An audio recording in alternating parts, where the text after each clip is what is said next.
नमस्कार भक्तों। आज हम बात करेंगे कि अमावस्या कब है। भक्तों, अमावस्या तिथि समर्पित होती है पितरों को। शास्त्रों में इस प्रकार का वर्णन आता है कि अमावस्या तिथि पर स्नान करने से, दान करने से, पितरों का स्मरण करने से, उनके निमित्त दीप दान करने से पितृदोषों से मुक्ति मिल जाती है। पितर प्रसन्न हो जाते हैं, उनकी आत्माएं तृप्त होती हैं, तो हमारे जीवन में खुशहाली स्वतः ही आ जाती है। इसके अलावा अमावस्या तिथि समर्पित होती है माता लक्ष्मी को। जैसे कि हम दीपावली पर माता लक्ष्मी की आराधना करते हैं, उसी प्रकार से प्रत्येक अमावस्या पर माता लक्ष्मी की विशेष रूप से पूजा आराधना करने से कभी भी घर में आर्थिक तंगी नहीं होती। और इसलिए बहुत सारे भक्त ऐसे भी हैं जो कि माता लक्ष्मी की कृपा की प्राप्ति के लिए अमावस्या का व्रत धारण करते हैं। और अमावस्या तिथि पर व्रत धारण करने से पितरों की आत्माएं भी तृप्त होती हैं, पितरों की कृपा भी हमें प्राप्त होती है। तो भगवान शिव और माता पार्वती की कृपा भी इस व्रत को धारण करने से प्राप्त हो जाती है। तो अमावस्या तिथि प्रत्येक मास की बहुत महत्वपूर्ण होती है, लेकिन वैशाख मास की अमावस्या विशेष रूप से बहुत महत्वपूर्ण होती है, क्योंकि बहुत से भक्त हैं जो कि वैशाख मास का स्नान करते हैं। तो अगर आप पूरे वैशाख मास का स्नान नहीं भी करते हैं तो भी कुछ विशेष तिथियां, जैसे कि अमावस्या है, एकादशी है, पूर्णिमा है, या फिर चतुर्थी तिथि है, अष्टमी तिथि है, इन तिथियों में अगर आप स्नान करते हैं तो आपको शुभ फलों की प्राप्ति हो जाती है। वैशाख मास का शुभ फल आपको प्राप्त हो जाता है। इसलिए अगर आप पूरे महीने में स्नान नहीं भी कर पा रहे हैं वैशाख का, तो भी आपको अमावस्या तिथि पर ब्रह्म मुहूर्त में स्नान अवश्य करना चाहिए। से अमावस्या तिथि प्रारंभ हो रही है 16 अप्रैल की रात्रि में 8:11 पर, और अमावस्या तिथि का समापन होगा 17 अप्रैल को शाम को 5:21 पर।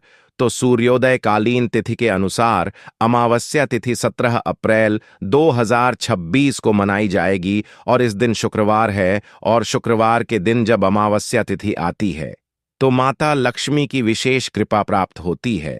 ऐसे में विधि विधान से संयुक्त रूप से श्री हरि विष्णु और माता लक्ष्मी की पूजा करके श्री सूक्त या फिर कनकधारा का पाठ करने से मां लक्ष्मी से अखंड लक्ष्मी का वरदान आपको प्राप्त होता है। तो वैशाख मास की अमावस्या 17 अप्रैल 2026 को मनाई जाएगी। स्नान, दान, व्रत इत्यादि, पितरों का तर्पण इत्यादि सभी कार्य इसी दिन किए जाएंगे। बात करते हैं अमावस्या तिथि के शुभ मुहूर्त के विषय में। तो देखिए, 17 अप्रैल को सूर्योदय काल का समय है सुबह 5:54 पर, और सूर्यास्त होगा शाम को 6:48 पर। सुबह 4 बजे से 5 बजे तक ब्रह्म मुहूर्त का समय है, और अभिजीत मुहूर्त सुबह 11:56 से दोपहर 12:47 तक। तो स्नान दान के लिए ब्रह्म मुहूर्त का समय सर्वाधिक श्रेष्ठ है। इसके अलावा अभिजीत मुहूर्त में आप दान इत्यादि कार्य कर सकते हैं।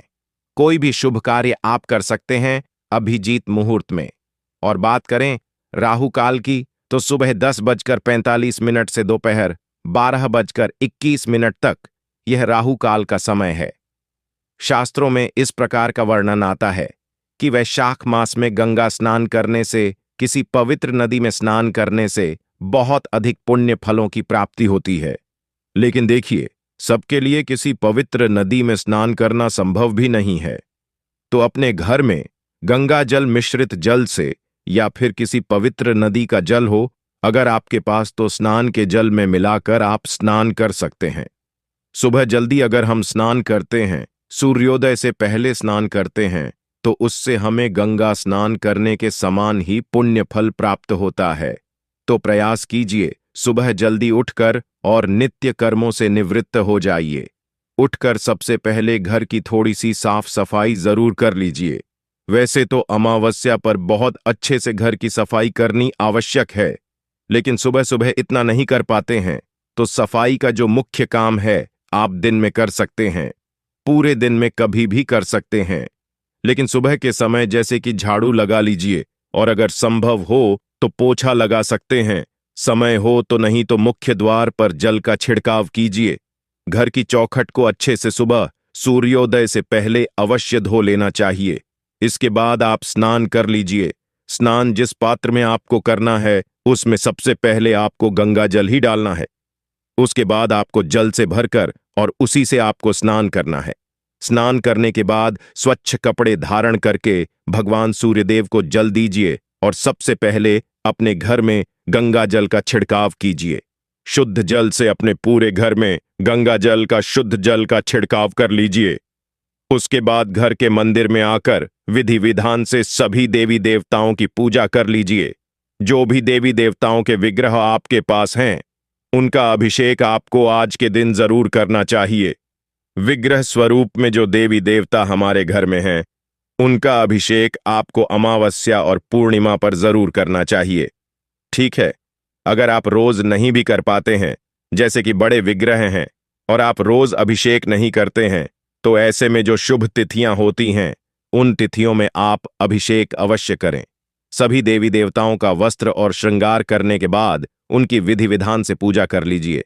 धूप दीप अक्षत पुष्प इत्यादि सभी चीजें अर्पित करके उसके बाद यथाशक्ति फल या मिठाई या फिर गुड़ शक्कर जो भी आपके पास है भगवान को भोग लगा दीजिए। फिर इसके बाद से आरती कर लीजिए। मतलब जो भी आपकी नित्य की पूजा होती है, मंत्र जप करते हैं, कोई पाठ करते हैं, सभी कार्य पूर्ण करने के बाद आपको आरती करना है और क्षमा प्रार्थना करना है। अब आप दान करेंगे क्योंकि अमावस्या तिथि पर दान करना अत्यंत आवश्यक है। दान किस चीज का कर सकते हैं? देखिए, आज अमावस्या तिथि है और अमावस्या तिथि पर किसी को घर बुलाकर, किसी ब्राह्मण को घर बुलाकर भोजन कराना चाहिए। ऐसा शास्त्रों का विधान है। पहले के लोग यह किया भी करते थे, लेकिन अब सबके लिए ऐसा संभव नहीं है। तो क्या करें कि आप सीधा की सामग्री, जैसे कि एक व्यक्ति के खाने की कम से कम सामग्री होनी चाहिए, जैसे कि कच्ची सामग्री आटा, दाल, सब्जी, चावल, फल, सब्जियां जो भी आप दान करना चाहते हैं, एक पात्र में रखकर और मंदिर में जहां पर आप पूजा करते हैं वहीं पर रखिए और मनस लीजिए। 3 बार जल का घेरा दीजिए। भगवान विष्णु को समर्पित कर दीजिए यह दान, और फिर यह दान की सामग्री दक्षिणा के सहित किसी ब्राह्मण को दान कर दीजिए। अच्छा, घर के आसपास कोई मंदिर हो, भगवान शिव का मंदिर हो या फिर माता रानी का मंदिर हो या फिर बजरंग बली का मंदिर हो, कोई भी मंदिर हो तो वहां जाकर आप पूजा आराधना कर सकते हैं। शिवलिंग है तो आप अभिषेक कर सकते हैं। आज के दिन यानी कि अमावस्या तिथि पर थोड़ा सा जल और दूध और उसमें थोड़ा सा काला तिल और थोड़ा शहद या फिर शक्कर कोई भी चीज मिला लीजिए। मीठा कर लीजिए जल को और यह भगवान शिव को अर्पित करने से पितृदोषों से मुक्ति मिल जाती है। अब बात करें कुछ विशेष उपायों के बारे में जिन्हें आप अमावस्या तिथि पर करते हैं तो आपको उसका लाभ बहुत अधिक प्राप्त होता है। देखिए, सबसे पहले आवश्यक है घर की नकारात्मक ऊर्जा को दूर करना। तो अमावस्या तिथि पर सुबह जब आप स्नान कर लेते हैं उससे पहले आप घर की चौखट धोकर ही जाएंगे, उसके बाद ही स्नान कीजिएगा। तो जब आप स्नान करके आते हैं घर की पूजा भी कर सकते हैं चाहे तो। उसके बाद आप कर लीजिए यह काम। आप क्या करेंगे? 2 कपूर की टिकियां लीजिए और घर के मुख्य द्वार के दोनों तरफ आपको प्रज्वलित करना है।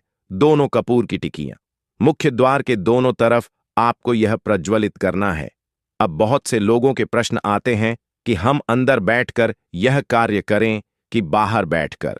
तो देखिए, घर के अंदर से भी प्रज्वलित कर सकते हैं, बाहर से भी कर सकते हैं। बस हमें प्रज्वलित करना है कपूर और अपने पितरों का स्मरण करना है, माता लक्ष्मी का स्मरण करना है। अपने पितरों से प्रार्थना कीजिए कि किसी भी प्रकार की नकारात्मक ऊर्जा से हमारी रक्षा करें। बस यह कार्य आपको प्रत्येक अमावस्या पर पूर्णिमा पर करना है, यह आप ध्यान रखिए। दूसरा उपाय क्या करना है आपको? देखिए, एक रोटी बना लीजिए, मीठी रोटी।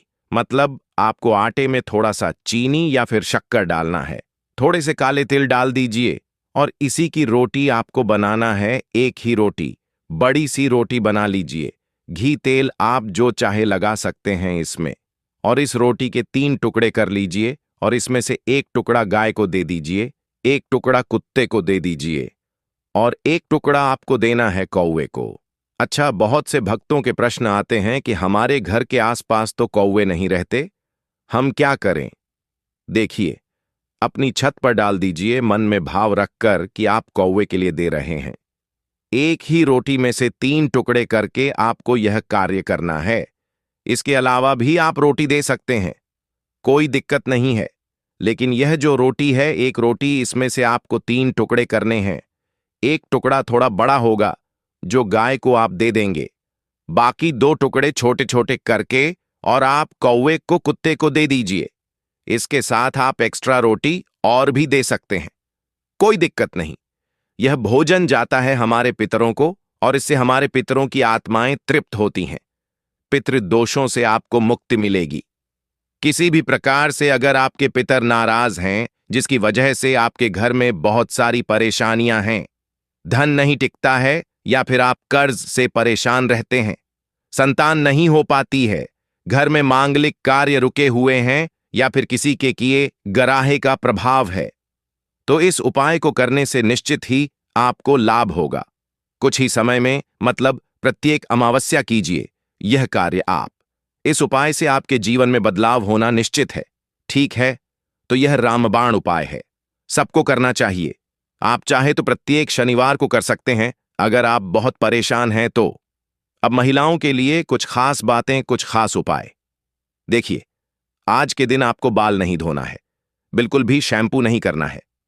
दूसरा कार्य जो आपको करना है, आज सुहाग की सामग्री का दान आपको जरूर करना है। अच्छा, सुहाग की सामग्री में जरूरी नहीं है कि आप बहुत सारी चीजें लें, आप सिर्फ सिंदूर का दान भी कर सकते हैं। जैसे कि अगर आप सुबह दान की सामग्री निकालेंगे तो उसमें आपको सिंदूर का दान जरूर करना है। पीला सिंदूर जो हम पूजा में प्रयोग करते हैं, उसी का दान किया जाता है, ठीक है। और शाम के समय घर के मुख्य द्वार पर आपको दीपदान अवश्य करना है। सरसों के तेल का दीपक आपको जलाना है घर के मुख्य द्वार पर, और अपने पितरों का स्मरण करना है।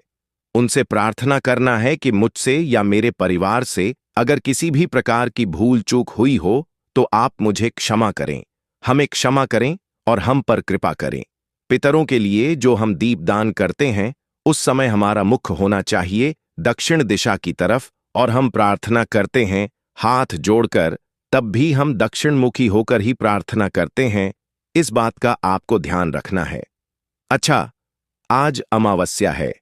आप सभी जानते हैं माता लक्ष्मी का प्रिय दिन है, तो आज के दिन आपको घर में थोड़ी सी खीर अवश्य बनानी है और फिर घर के मंदिर में भगवान श्री हरि विष्णु और माता लक्ष्मी की विधि विधान से आपको पूजा करना है। माता से प्रार्थना कीजिए कि आपके घर में स्थायी रूप से श्री हरि विष्णु के सहित वह वास करें। अगर इस प्रकार से आप प्रार्थना करते हैं और पूजा करते हैं, प्रत्येक अमावस्या, पूर्णिमा या फिर प्रतिदिन करते हैं, तो आपके घर में किसी भी प्रकार की आर्थिक तंगी कभी नहीं आती है। तो दोस्तों, अगर आपको वीडियो अच्छा लगा हो तो लाइक और चैनल को सब्सक्राइब जरूर करें।